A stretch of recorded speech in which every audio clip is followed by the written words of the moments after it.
शराइत वजूब अदा क्या है हज के सिलसिले में। चुनांचे हज की शराइत वजूब अदा यानी माली इस्तिताअत वगैरह की वजह से हज के वजूब के बाद जिन बातों के पाए जाने के वक्त बजाते खुद हज करना ज़रूरी हो जाता है, उसकी जो है फुक़हा तकरीबन 5 सूरतें बयान करते हैं। पहले है कि तंदुरुस्त यानी इतनी सेहत होना कि मनासिक हज अदा किए जाने पर उसको कुदरत हो कि तमाम अरकान जो है सही तरीके से वो अदा कर सकता हो। दूसरे है कि हुकूमत की तरफ से इजाज़त यानी हज का वीज़ा होना, जो आज के दौर में बहुत ही अहमियत का हामिल है। तीसरे के रास्ते का पुरअमन होना, ख़तरा हो, जंग हो रही हो दोनों मुल्कों के दरमियान तब नहीं। चौथे ये कि बालिग औरत के लिए महरम या शौहर का साथ होना, बेटा हो, नवासा हो, पोता हो या और भी कोई हो, शौहर हो, बाप हो, भाई हो, बहन भाई हो, तो ऐसा आदमी उसके साथ होना जिससे निकाह उसका नहीं हो सकता है, खा औरत जवान हो या बुढ़िया हो। इस वक्त ये बहुत मसाइल के सिलसिले में उलझाव लोगों ने पैदा किया और हुकूमत जो है बेहयाई की तरफ जाती हुई जा रही है और ये कह रहे हैं कि औरत अगर जवान है तो औरत अगर ख़ुद तन्हा हज के लिए जाना चाहती है तो जा सकती है बग़ैर महरम की।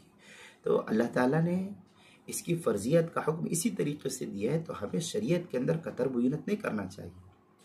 और मुसलमानों को भी अगर उसके ज़िम्मे हज फ़र्ज़ हो चुका है तो औरत को तन्हा हज की फ़र्जियत का हुक्म नहीं दिया गया है कि तुम तन्हा जा कर के हज कर लो, बल्कि हुक्म ये है कि तुम्हारे साथ अगर कोई है तभी तुम्हारे ऊपर हज फ़र्ज़ है। तुम्हारे पास लाखों रुपया मौजूद है लेकिन हज पर ले जाने वाला कोई नहीं है, तो फिर तन्हा हज का सफ़र जो है नहीं करना चाहिए। इससे इंसान गुनहगार होता है और औरतें सोचती कि मेरे पास माल है, मैं क्यों नहीं जा सकती हूँ। तो ये अल्लाह के सामने जुरत नहीं करनी चाहिए। ये इबादत है और इबादत के अंदर जुरत नहीं बल्कि इबादत के अंदर इताअत मकसूद है। इसलिए इताअत अगर है, अल्लाह ने कह दिया कि तुम हज करना जाना है, तुमको तुम्हारे लिए इस्तिताअत के साथ महारिम शर्त है तो तुम्हारे ज़िम्मे हज फ़र्ज़ है, और अगर इस्तिताअत होने के बावजूद महारिम नहीं तो हज ही फ़र्ज़ नहीं, तुम वसीयत करके चले जाओ। तो ये अल्लाह ताला को बेहतर मालूम था, तो हमें इसके अंदर जुरत नहीं करनी चाहिए इबादत के अंदर। ऐसे बसा औक़ात लोग बहुत ज़्यादा गड़बड़ी ये करते हैं कि कहते हैं कि मेरा बेटा सऊदी में रहता है, यहाँ दूसरा बेटा है, मुझे यहाँ से प्लेन में बैठा दिया जाएगा, हवाई जहाज़ में बैठा दिया जाएगा, वहाँ बेटा जो है एयरपोर्ट पर उतार लेगा। तो किसको खबर है रास्ते में क्या होगा। ये जो 2-2.5 घंटे का, 4 घंटे का, 5 घंटे का या जो भी सफ़र होगा, इस सफ़र के अंदर कोई हालात, नागुफ्ता भी हालात अगर पेश आ जाए, किसको मालूम। इसलिए ये जुरत की बात है, ये काम नहीं करना चाहिए।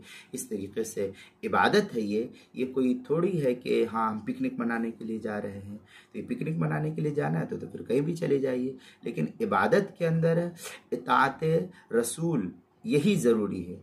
इताअत अल्लाह की इताअत और उसके रसूल की अतीउल्लाह व अतीउर रसूल, यही हुक्म है। अगर आप इताअत नहीं करते हैं तो फिर कोई मतलब कि आपकी इबादत नहीं है। बहरहाल नंबर 5, औरत का इद्दत में ना होना, खा इद्दत मौत की हो या तलाक की हो, ये दोनों से पाक होना। अब अगर ये शराइत में से कोई एक शर्त नहीं पाई जाए तो खुद हज को जाना तो ज़रूरी ही नहीं होता, लेकिन हज बदल या हज की वसीयत साहिबैन के नज़दीक ज़रूरी है। इसी पर अक्सर मशाइख का भी फतवा सादिर किया गया है और अक्सर मशाइख ने इसी पर फतवा दिया है। चुनांचे गुनियतुन नासिक के अंदर है, व अम्मा शराइत वजूबुल अदा खमसा अलल असह अल अव्वल अस्सिहा अस्सानी अदमुल हब्स। इस तरीके की इबारत जो है गुनियतुन नासिक के सफ़ा 23 से सफ़ा 29 तक इसको नकल किया है। मनासिक कबीर के अंदर है, फ़इन वजदत हादिहि शर्तु व मा क़ब्लहा मिन शराइतिल वजूब वजब अलैहिल अदाउ बिनफ्सी। इस तरीके की इबारत जो है मनासिक कबीर के सफ़ा 51, इसी का हम मिसल इबारत फतवा शामी जो ज़करिया बुगडी देवबंद का हिंदी नुस्खा उसकी तीसरी सफ़ा 455 और 456, इलाउस सुनन जो कराची का छपा हुआ नुस्खा उसकी 10वीं सफ़ा 7 और 8, फतावा हिंदिया पहली जिल्द सफ़ा 218 219, अल बहर राइक जो कोयटा का छपा हुआ नुस्खा उसकी दूसरी जिल्द सफ़ा 308, किताबुल मसाइल उसकी तीसरी जिल्द सफ़ा 89, उन्वान है शराइत वजूब अदा। इसके जो है इस मसले को नकल किया है।